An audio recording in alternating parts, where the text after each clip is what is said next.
So I had some guy, like not just some guy. It's just one guy. He's like, he wants to get involved in day trading and stuff like that. He wants to get involved with investing now that the pattern day trading rules are changing in June. Thank goodness, SEC did a great job on that. It's a great choice. I fully 100% agree with it, and I don't want to explain why in this video because it doesn't really matter. I just want them to know that I'm congratulating them on a very rational choice on their part. I'm very much a fan of that.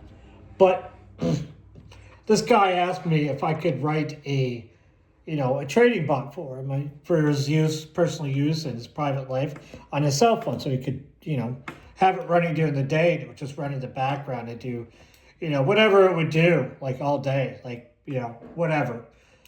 I told him sure, I could do that, and then I went and told him how much it would cost, and I was upfront and honest about it. I'm not going to put how much it would cost in this video because him in particular was a different kind of person. Like it would depend on who you are as well to how much it would cost because I would want to interact with certain types of people, so I would charge significantly more or less depending on who you are in comparison to this particular individual. This particular individual is not somebody I don't care about. It's just not somebody I do care about a whole lot. No offense to him. It's just I don't really know him that well. It's just somebody whom I would not have any issues writing software for. So I gave him a reasonable price for I know how long it would take me to develop the software, test it, and deploy it to him personally. So I was very cognizant of what it would take for me to do so.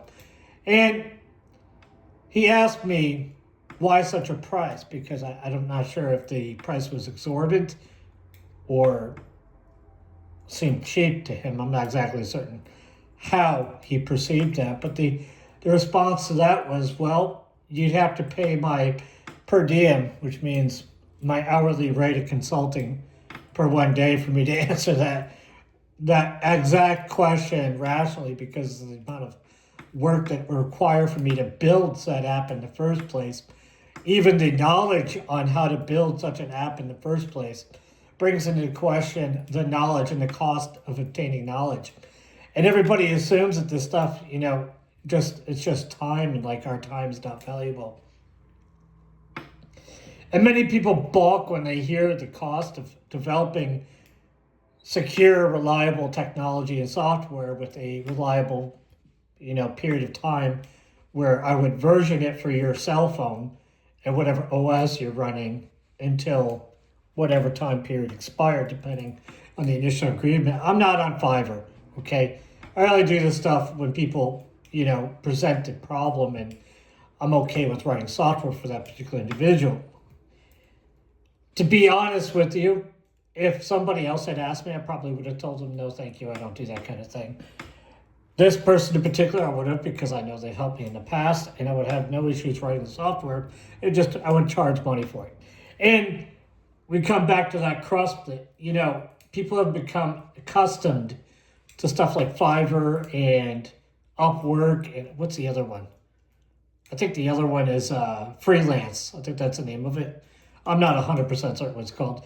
And the developers on there that do software development not understand that these people, they charge $150 an hour on average for the kind of software he was asking for, because that kind of software requires knowledge of that particular subject, which is not free, and was hard earned myself by developing my own software package to do so.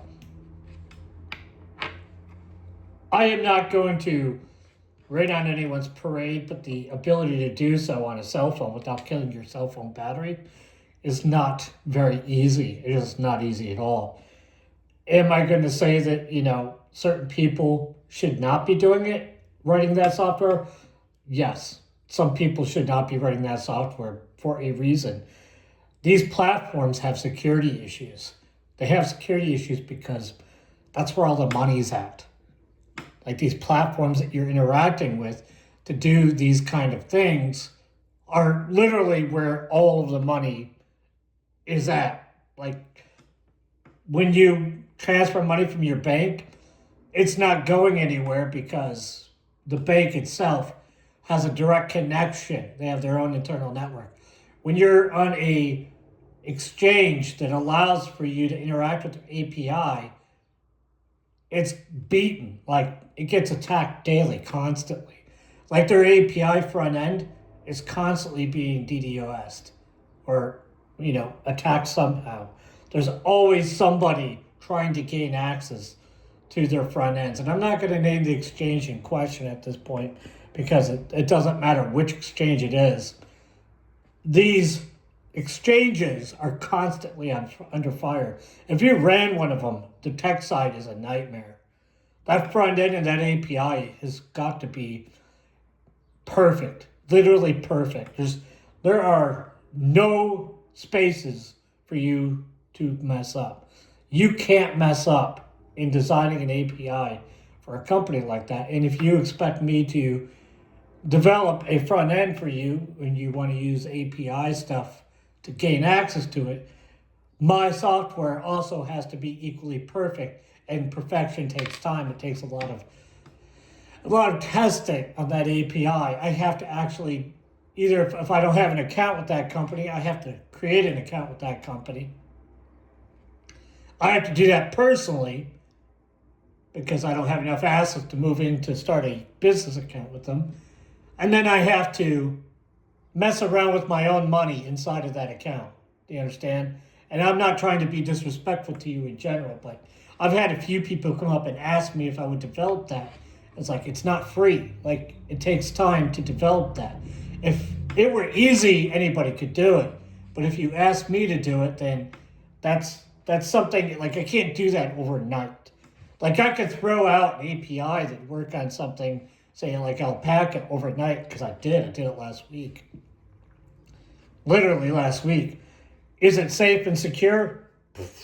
I have no idea. I haven't parsed enough of the Alpaca API to be able to have functional logic within that system yet. So I don't know. I have to do more developing. And at the point where I get to the point where something is developed as a end product, then it's the point where there's money that has to be exchanged because my time is not free. And if I'm doing something as a hobby in my free time, that's a little different. But if people are asking me to develop something like this, actual commercial products, like you need to understand that these products, these people are actually selling like real actual ones, like a professional developer working for a broker or a bank. He's getting paid greater than 6 figures usually to develop that software. My time has value. Whether you want to believe it or not, my time has a dollar value set to it. A per diem day for me is $800. And you get as much as I'm willing to do in that day on whatever it is. If I can sit down and hammer out the entire project in 4 or 5 hours, you still owe me $800. Like, I'm not writing the software for you for $800, obviously. I'm telling you what it'll take me to do for $800. Do you understand?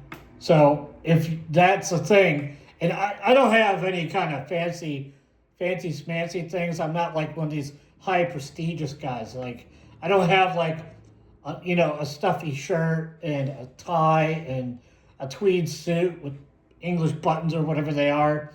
I'm not wearing like a little ascot or like a little pocket handkerchief. I'm not one of these stuffy Mises guys, okay?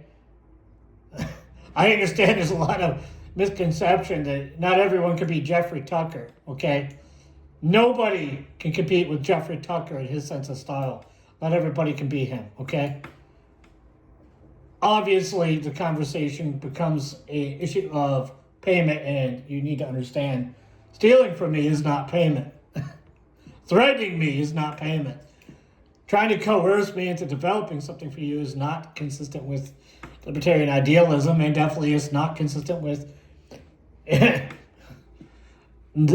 non-aggression principle whatsoever. So I have to wonder what kind of community you're a member of, where you think threatening me is going to get me to develop software from you. And if you're stealing from me, then at that point, why do you even bother initiating conversation? you're just going to steal it anyways. And unlike many people in the libertarian community, I support property rights. I'm 100% pro-patent system. I agree with the patent system. And I agree with it because if you're making money selling books, that is your property. You're selling your idea as property. It's yours. You own it. No matter what anybody says, you own it. I might make fun of you for selling books, Michael. And I'll never stop making fun of you for selling books. And it's not because I think you're a terrible human being. It's because you're a book salesman. I'm waiting for you to walk by with a suitcase trying to sell books to somebody. Just, the salesman, the traveling salesman problem. It's just a traveling salesman problem. There's no solution to it. And nobody will ever see this video. Thank goodness. But the person who needed to hear it will hear it. And his pricing was for a reason. And somebody else said they were upset when they found out why my price was so high. It's because I understand these systems well enough to know what has to be fixed. And you're like, oh, but you can build it so fast because of other reasons. My tooling has nothing to do with it. It's not my tooling that enables me to build stuff like that. Definitely not. It's not a matter of like looking at it and saying, well, since your tooling is so good and so competent that I can effectively charge less. It's like, no, my tooling is why it costs so much. Like, you have to understand, my tools are not cheap. Like, I'm working at basement level tooling right now, and the more development I do, the easier it is for me to afford better tools, and the better my stuff can become. But my tooling is why it's so expensive. And it's not that my tooling will become more expensive, but for each individual, it's just that my tooling will be expensive simply because it's expensive. It's not cheap. None of this stuff is cheap that we're doing any of this stuff with. Is it like cheating for some of these tools, like if you're using AI or machine learning? No, it isn't, because guess what? Machine learning has been a part of system development for decades. If you know anything about how compilers work, the compiler that builds your software for, operating systems and stuff, they use a version of machine learning called IR. It is a system of inferencing to create vectors that generate a bytecode output.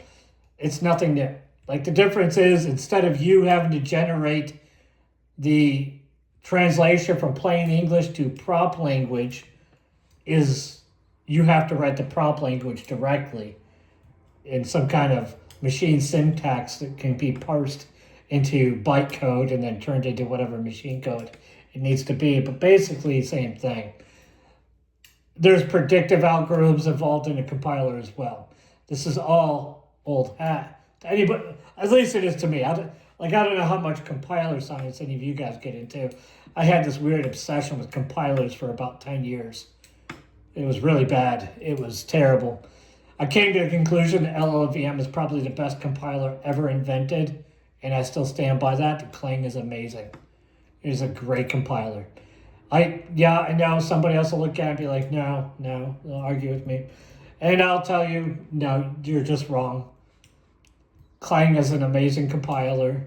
LLVM is simply an amazing system, and Rust is a great programming language. These are things that everybody will disagree with me on, but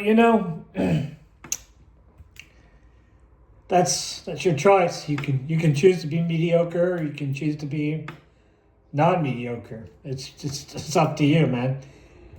And to the Perl team, keep hacking at it, because eventually you're going to get replaced. Python's creeping up on you. They want your chair. They're going to steal your chair from you.